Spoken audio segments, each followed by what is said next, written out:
Bonjour, ici Stéphanie Dionne de l'École branchée. J'ai le bonheur d'avoir avec moi Pascale Pellerin, qui est directrice de 2 écoles à la Commission scolaire des navigateurs. Bonjour Pascale. Bonjour, ça me fait plaisir d'être avec vous aujourd'hui. Merci. Pascale, elle a commencé sa carrière comme enseignante en Ontario et a occupé aussi un poste de direction aussi dans les établissements d'enseignement de l'Ontario. Et qu'est-ce que tu dirais? Parce qu'en Ontario, ce qu'on sait, c'est qu'il y a un ordre professionnel des enseignants. Qu'est-ce que tu dirais qui t'a inspiré et que tu gardes avec toi dans ta pratique? C'est une très bonne question parce qu'en fait, on dit que c'est un ordre professionnel des enseignants, mais les directions aussi, on en fait partie parce que les directions, nous sommes également pédagogues et enseignants. C'est vrai. Alors, comme direction d'école et comme enseignante également, c'est certain que quand je pense à l'ordre, je pense à la confiance du public. Parce que l'ordre, c'est quand même un établissement qui est très rigoureux, qui va s'occuper beaucoup de l'agrément, donc de l'agrémentation. Alors, l'ordre va avoir des beaux critères à offrir aux universités pour s'assurer que les cours qui sont offerts à l'université répondent bien aux besoins de l'enseignant qui s'en vient dans les écoles, qui va commencer à enseigner demain. Donc, on veut s'assurer qu'il ait tout pour bien réussir et pour bien démarrer son année scolaire, comme je pense à des cours de gestion de classe. Je pense à des cours d'évaluation. Il ne faut pas oublier, on travaille, c'est sûr qu'on travaille beaucoup la pédagogie, lire, écrire, les mathématiques, c'est important, mais il y a aussi tout ce qui entoure l'enfant, donc son bien-être. Le bien-être, oui. Voilà. Donc, c'est certain que ça, c'est une grosse partie pour moi que je retiens, là, c'est l'agrémentation. Mais aussi lors de son code de déontologie. Oui. Donc, on s'appuie sur des valeurs, on s'appuie sur des principes, direction d'établissement et enseignant. Alors, donc, tout le monde autour est inspiré par les mêmes valeurs. Oui. Lorsqu'on travaille entre collègues, il y a toujours le respect de l'élève, le respect de la profession. Toute décision qu'on va prendre au niveau de l'intégrité, toute décision qu'on va prendre, on le prend pour le bien de l'enfant. Pas nécessairement pour un besoin personnel, mais bien pour le besoin de l'enfant d'abord. Et maintenant, toute action qu'on va poser, qui va rendre service à l'enfant ou qui va amener l'enfant à s'améliorer et à progresser, c'est toujours ça qui nous mène en arrière de tout ça. Et maintenant, pour parler de l'ordre aussi, l'ordre a une publication. L'ordre va publier des pratiques probantes, des pratiques gagnantes que nos membres du personnel enseignant font dans nos classes. Et puis moi, j'ai eu la chance de recevoir justement l'ordre à quelques reprises dans mes écoles. J'ai une belle pratique en tête qui était l'intégration de la technologie dans une classe de 4e année.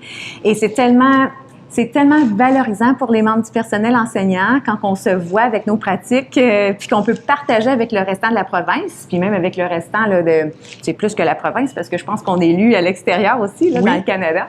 Alors, on peut pratiquer ce qu'on fait de bien, ce qui amène l'enfant à s'améliorer, parce que oui, on veut un enfant performant, mais on veut surtout un enfant qui progresse. Donc, c'est certain qu'on va utiliser l'évaluation au service de l'apprentissage plutôt que juste l'évaluation de l'apprentissage comme tel.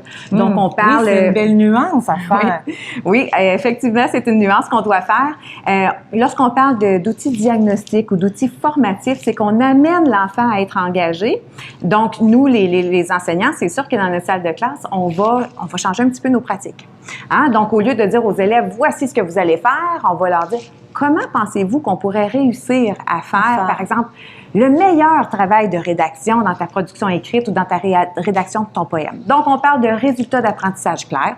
On parle de co-construction de critères avec les élèves parce que les élèves ont déjà beaucoup de connaissances. Parce que c'est eux qui vont nommer ce qu'ils pensent qui va faire en sorte que ce sera un bon travail. Oui. J'aime ça. Et on peaufine, parce que nous, c'est sûr, on est les experts, donc on sait ce qu'on a besoin pour avoir un super texte, par exemple, descriptif. Et également, une fois que l'enfant a participé à la co-construction des critères, on va décider ensemble quelles sont les preuves d'apprentissage qu'on va pouvoir retenir de toi. Toi, tu penses quoi? Puis comment est géré le fait que les enfants peuvent se comparer, puis avoir un regard critique plutôt que aidant vers leurs apprentissages? Qu'est-ce qui est mis en place par rapport à ça? Ça, c'est une très belle réflexion parce qu'en fait, quand l'enfant participe à bâtir, il va le faire pour s'améliorer et pas pour critiquer les autres. C'est pas dans un esprit de critique, c'est dans un esprit d'amélioration. Donc, avec l'outil diagnostic, on est vraiment capable d'aller voir, moi, je connais ça, ça et ça, excellent. Maintenant, qu'est-ce que je peux continuer à apprendre? Alors, on le voit vraiment dans un outil d'amélioration et de progression. Et même plus que ça, parce que dans ce beau parcours-là que je vous explique, là, résultats d'apprentissage, critères d'évaluation, quelles sont les preuves qu'on va choisir ensemble. Il y a une rétroaction descriptive aussi. Et il y a l'évaluation par les pairs, l'auto-évaluation et on finit avec l'objectif personnel que l'enfant va vouloir s'établir.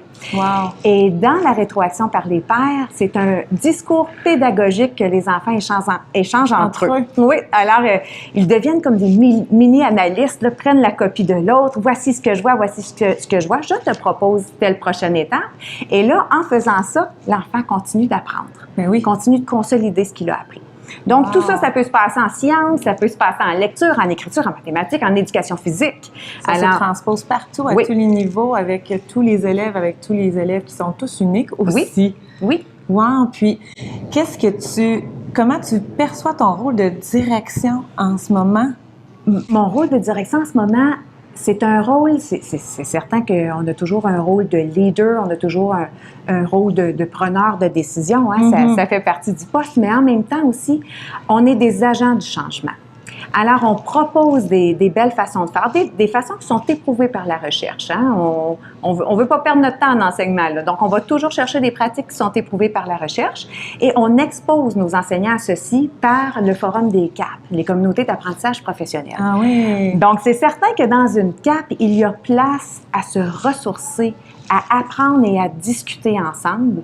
Et ensuite, on va partager nos belles stratégies qui sont déjà en place dans les classes. Et ensuite, on peut décider ensemble d'un plan de qu'est-ce qu'on va faire, comment est-ce qu'on va aller chercher nos preuves, comment est-ce qu'on va comparer ce que je faisais avant à maintenant, comment est-ce que je peux vérifier que l'élève s'améliore vraiment. Donc, les enseignants sont tellement performants, ils sont tellement connaissants que quand ils ont la chance d'échanger entre eux, ça ne fait que grossir et grossir. Hein? Oui, une grande collaboration, d'expertise, d'échange, de bonnes pratiques. Oui, et ils le font très, très bien, les enseignants. Wow! Oui. Merci beaucoup, Pascal, ça me fait plaisir pour ce grand partage. Merci. Merci.